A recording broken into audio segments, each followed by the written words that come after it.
So as Tim was saying earlier, macros are really, really important when it comes to our diet. We have three kinds of macronutrients, so we have carbohydrates, fats, and proteins. Now, with our macronutrients, they all have their own calorie profile. So per gram, they all have a different amount of energy in them. So proteins and carbs, they both have 4 calories per gram of the macronutrient, and fats have 9 calories per gram. Now that we know how many calories are in our macros, let's take a look at their functions. So we'll start with protein, mainly because protein we think is probably the most important one when it comes to sort of fat loss or weight maintenance sort of type of thing.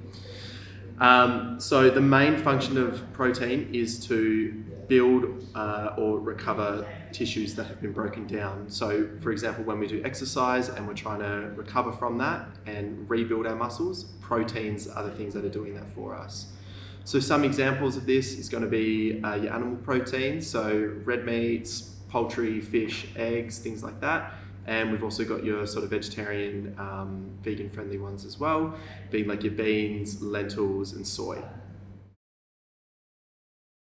That brings us to our carbohydrates. So simply, carbohydrates just provide our body with energy. It breaks down the food in our body and turns it into glucose.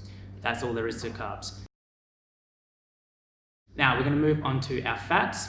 Fats have somehow got themselves a bad reputation when it comes to our diet, but they are essential for your bodily functions.